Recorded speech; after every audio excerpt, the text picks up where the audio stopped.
kemudian Bapak Ibu bahwa bagaimana keterkaitan antara pembelajaran dengan kegiatan asesmen sebagai kebutuhan dari psikologi perkembangan. Nah, asesmen itu dilakukan di awal ya Bapak dan Ibu.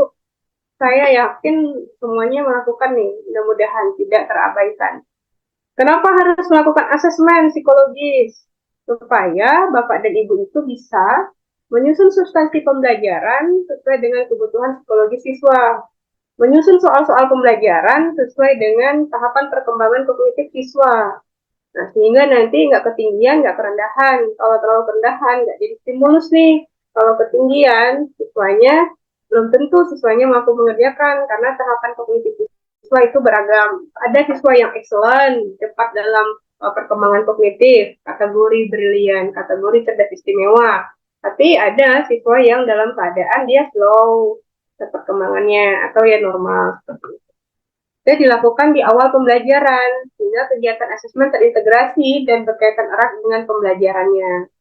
Jadi kalau rangkaian antara asesmen, perencanaan pembelajaran, kegiatan belajar adalah satu siklus ya Bapak dan Ibu, sehingga dia tidak terputus. Nah, selalu diawali dengan asesmen, baru merencanakan pembelajaran, kemudian kegiatan belajar gitu ya.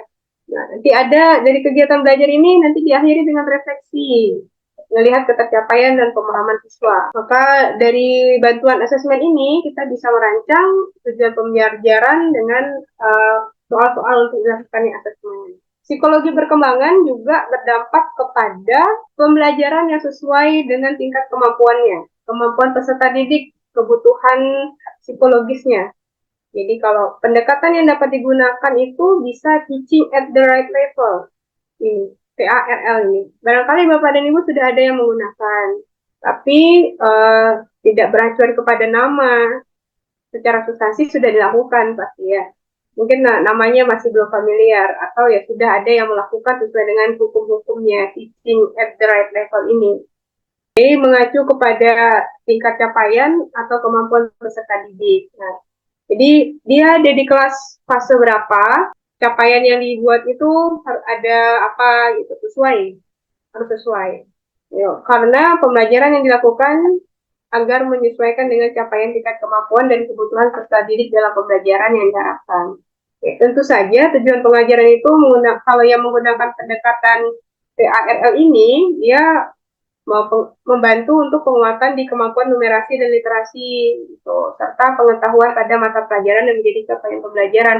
Tadi ada ya katanya pengalaman calistungnya masih rendah seperti itu ya. Nah itulah Bapak Ibu mungkin bisa menerapkan konsep TARL tadi. Ini kalau Bapak Ibu harus menggunakan asesmen, jadi lakukan dulu asesmen di awal, baru Bapak Ibu bisa merumuskan perencanaan. Jangan kebalik perencanaan dulu tanpa ada asesmen, gitu ya. Atau kebalik lagi, pembelajaran aja, perencanaannya tidak ada, asesmennya tidak ada. Nah, ini jangan sampai, ini adalah satu rangkaian, jangan sampai tidak dilakukan adanya asesmen, seperti itu. Karena tanpa asesmen nanti tujuan pembelajarannya bisa lebih ketinggian daripada kemampuan siswa atau tujuan pembelajarannya tidak sesuai dengan kebutuhan psikologi siswa. Nah,